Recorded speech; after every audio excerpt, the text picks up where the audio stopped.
आज का बाइबल का वचन प्रकाशना ग्रंथ अध्याय 11 वचन 19 से लेकर अध्याय 12 वचन 6 और वचन 10।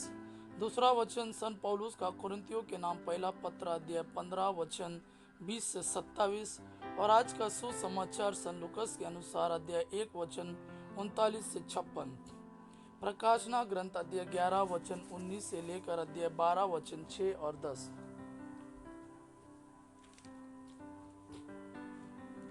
तब स्वर्ग में ईश्वर का मंदिर खुल गया और मंदिर में ईश्वर के विधान की मंजूषा दिखाई पड़ी।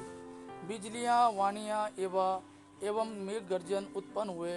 भूकंप हुआ और भारी ओला वृष्टि हुई। आकाश में एक महान चिन्ह दिखाई दिया। सूर्य का वस्त्र ओढ़े एक महिला दिखाई पड़ी। उसके पैरों तले चंद्रमा था और उसके सिर पर 12 नक्षत्रों का मुकुट। वह गर्भवती थी और प्रसव वेदना से पीड़ित होकर चिल्ला रही थी।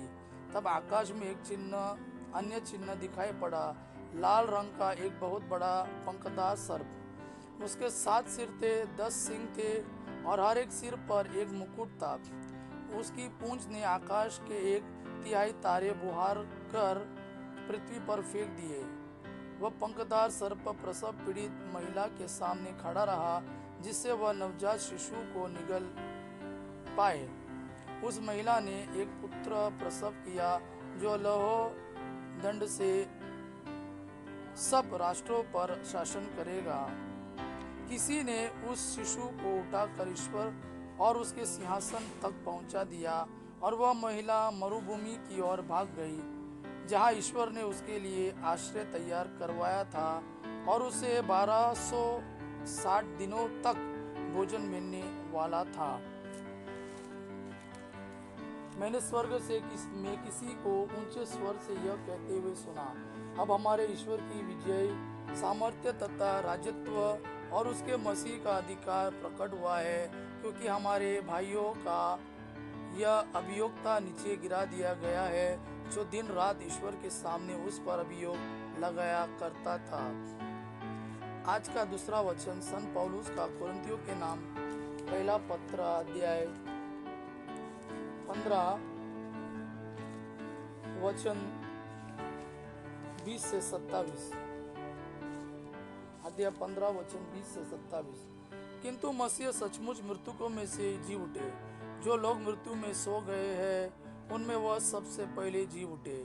क्योंकि मृत्यु मनुष्यों द्वारा आई थी, इसलिए मनुष्यों द्वारा ही मृतकों का पुनरुत्थान हुआ है। जिस तरह सब मनुष्य आदम से संबंध के कारण मरते हैं, उसी तरह सब मसीह के से संबंध के कारण पुनर्जीवित किए जाएंगे।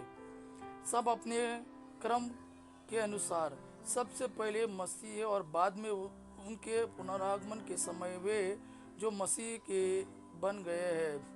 जब मसीह बुराई की सब शक्तियों को नष्ट करने के बाद अपना राज्य पिता परमेश्वर को सौंप देंगे, तब अंत आ जाएगा, क्योंकि वह तब तक राज्य करेंगे जब तक वह अपने सब शत्रुओं को अपने पैरों तले न डाल दे। सबों के अंत में नष्ट किया जाने वाला शत्रु है मृत्यु। धर्म ग्रंथ कहता है कि उसने सब कुछ उसके अधीन कर दिया है, किंतु जब वह कहता है सब कुछ उसके अधीन है, तो यह स्पष्ट है कि ईश्वर जिसने सब कुछ मसीह के अधीन किया है, इस सब कुछ में सम्मिलित नहीं है। आज का सुसमाचार सन लूकस के अनुसार अध्याय 1 वचन 39 से 56 तक। उन दिनों मरियम पहाड़ी प्रदेश में यूदा के एक नगर के लिए शीघ्रता से चल पड़ी। उसने जकरियस के घर में प्रवेश कर एलिजाबेथ का अभिवादन किया। जो ही एलिजाबेथ ने मरियम का अभिवादन सुना, बच्चा उसके गर्भ में उछल पड़ा और एलिजाबेथ पवित्र आत्मा से परिपूर्ण हो गई। वह ऊंचे स्वर से बोल उठी, आप नारियों में धन्य है और धन्य है आपका के गर्भ का फल। मुझे यह सौभाग्य कैसे प्राप्त हुआ कि मेरे प्रभु की माता मेरे पास आई।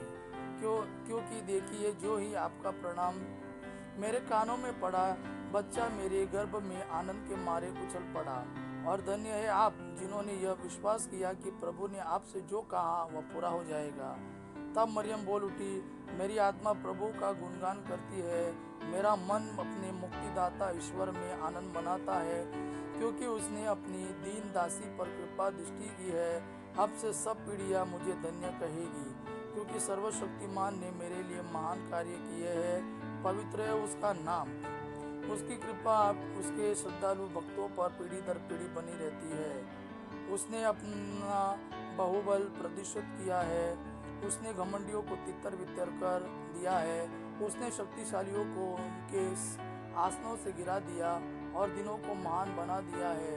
उसने दरिद्रों को संपन्न किया और धनियों को खाली हाथ लौटा दिया है। इब्राहिम और उनके वंश के प्रति अपनी चिरस्थायी दया को स्मरण कर उसने हमारे पूर्वजों के प्रति अपनी प्रतिज्ञा के अनुसार अपने दास इज़राइल की सुध ली है। लगभग 3 महीने एलिजाबेथ के साथ रहकर मरियम अपने घर लौट गई। यह प्रभु का वाणी है। प्रभु को धन्यवाद। अब्बा पिता की महिमा और पुत्र यीशु का प्रेम आप पर सदा सर्वदा बना रहे। आमीन।